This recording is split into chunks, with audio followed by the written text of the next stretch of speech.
Tied in with the promotion of oversimplistic perception, the city's environments encourage emotion-based wishful thinking.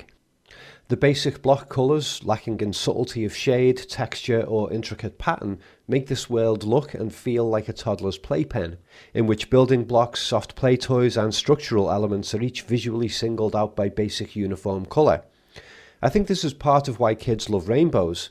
Our general visual experience is a complex myriad of subtle shades of colour and complex shapes, but a rainbow cleanly separates out all the basic colours and presents them in a simple geometric pattern. It's almost like a rainbow is a real-life cartoon. The City of Mirror's Edge appeals to this childlike view of the world. It encourages inhabitants to think and feel like a toddler, to stay preoccupied with direct sensory experience and raw material gratification. Take these pointless crisscross light panels, for example. They are there to attract sensory attention, but they have nothing constructive to communicate and no practical purpose beyond mere lighting. This sensory pacification keeps the inhabitants too distracted to ask questions or to pay attention to the unseen systems governing their existence. At the soundtrack level, the game's less urgent moments feature hypnotic melodies and harmonics that have a relaxing effect similar to nursery melodies.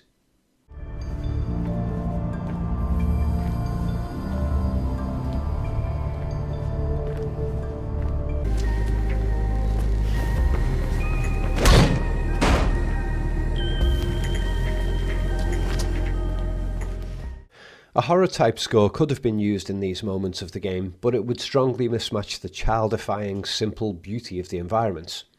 Childifying, yes, I just made that word up. I like that one. But it's not just about sensory simplicity-induced regression of intellect. It's about false positivity, which comes in forms such as bright lighting, whether by sunshine or strong indoor lights shining on white walls. The rich colours carry a positive emotion vibe. Even the scaffold coverings use happy colours. It's about phony smiles and catchphrases in the ads. It's about bold but simple visual metaphors like stars, arrows, wavy lines. We could call it fascism with flowers. Note that the stars in some of the campaign materials are only faintly visible and thus more likely to register subconsciously. Another example of this is the hand wash ad here. Easy to consciously overlook is the burst of light graphic in the middle with the words "new enhanced formula" written inside. Whereas in this ad we find plain old dumbed down positivity via sensory appeal. Life is sweet. Life is suppressed, more like it, in this world anyway. The images used in the adverts hardly ever contain complex details, but here an advert for the brutal Pirandello Kruger security firm includes hands holding a flower. Again, fascism with flowers. It attaches a positive emotion to the company which is wholly inappropriate given their violent activities. On the level of sound, the pleasant female voices in some of the elevators are a form of forced positivity in the wrong context. Welcome to the Shard, constructed in 2012 by the renowned architect J.C. Thomas. The Shard boasts some of the most spectacular views of the city. However, in this electricity ad, the city is described as she, making it sound more feminine, less overpowering than it really is. This ad for City Eye Channel News has a spiral eye graphic that looks like it's been drawn by a little kid. But it's not drawn by a kid. It's been very carefully designed by specialists in public relations and marketing. The graphic is deceptively designed to make it look like it has been created with a child's innocent expression, but it's actually been sketched up in multiple forms, drafted, discussed, then altered and reassessed repeatedly. And the final design is chosen because of how its creators believe it will mentally and emotionally influence all who see it. This is true for all the ads in the city. The ads may appear simple, but their simplicity is carefully arranged for false emotional effect. And a particular form of false positivity logo design that is frequent in this world is a preoccupation with warm sunshine metaphors. But we'll come back to that in a later chapter of this video because it links into a separate issue. The sections of environment dominated by a single colour tend to carry a particular emotional vibe depending on the colour used. Yellow or orange areas feel warm and happy. For example, this stairway into a subway, very unusual colour for a subway. Blue areas feel cool and refreshing. Pink areas feel feminine, or maybe your impression of each colour might be different. But the point is, It's forced positivity, fake emotion not relevant to the context. I mean, you can paint a gun pink, but it doesn't make it any less deadly. Simple and appealing shapes and patterns are used to promote false positivity. The wavy ceiling here is an example. But perhaps the game's most clear representation of how the city visually deceives is the boardroom-approved artwork found throughout the world. Just like the city itself, most of these pictures are dominated by white, with a couple of other roughly splodged areas of simple block colour. The broad brushstroke-like appearance of the colours implies sweeping movement, as if something has been photographed moving at high speed. The pictures initially appear meaningless, yet positive, as if a happy child was simply mucking about with the canvas. But if you pay attention to these canvases, certain details reveal that these indeed are representations of the city. Cars, trucks, planes, buildings, and other features of the city start to show themselves. I suppose it's similar to how Picasso's Cubism style looks random at first but gradually reveals relatable details.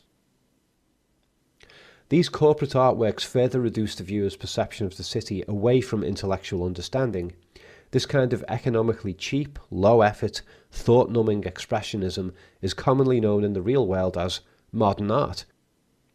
Corporate art that passes itself off as expressionism can more aptly be labelled intellectual suppressionism. But these surreal art depictions also go beyond childlike cartoon reality. They showcase the city as being like a dreamscape. In fact, one of the elevator ads includes a description of using bank credit to acquire a dream apartment. Isn't it interesting that in real life we often talk of the things we most deeply desire as our dreams? Dream partner, dream job, dream house, dream body, dream car. I guess it just goes to show that so-called materialism isn't about the object in question. It's about the dreamy, hypnotic state of mind that we associate with the object. And that's where adverts tend to get us. They make us falsely associate dreamy, hypnotic states of minds with an object that actually doesn't relate to that state of mind. A lot of the time, the physical object is purely incidental and unnecessary. An essential byproduct of all these environmental efforts to keep the inhabitants of the city regressed to a naive, childlike state of mind is that it fosters emotional dependence. Kids in real life feel insecure because of their limited physical size and especially because of their limited knowledge of the world, and so parent figures are of monumental importance. Even an abusive parent still has to be relied on for food and shelter. The age-regressed adults of this city would be stuck in that same mindset. This is sometimes called Stockholm Syndrome, which means that a prisoner becomes emotionally overdependent on their abuser. Personally, I have a different name for it. I call it Parental Authority Dependency Syndrome, which has an amusing acronym, PADS, emotional pads. It's different to Stockholm Syndrome because the dependency on the abuser stems back to childhood dependency on parents, which later in life transforms into dependency on other forms of authority. Such people can become fanatic, even violent, in their staunch loyalty to whoever or whatever has replaced the protective parent in their psyche. The parental authority appeals to emotional security are present in some of the ads. Stay secure and connected with City Ear. With our network, you are never alone. Here, a smiling family, the Eden Estate. Your paradise is in safe hands. The Pirandello-Kruger image of hands holding a flower said the same thing, but in visual form. And there's the one up on the building here claiming a company as caring for your body. Extending the Parental Protection Association is the city's use of excessive camera monitoring. We don't see inside any actual living apartments in our gameplay tour of the city, but all of the camera boxes found in the levels feature the phrase authorized home security equipment, authorised as in state approved. So it's obvious that these aren't just used in public spaces or business venues, they're used in people's private accommodation too. For all we know, the laws of this city may require these cameras to be installed in every home. But that key word, security, is essential for framing spying interference as a positive policy.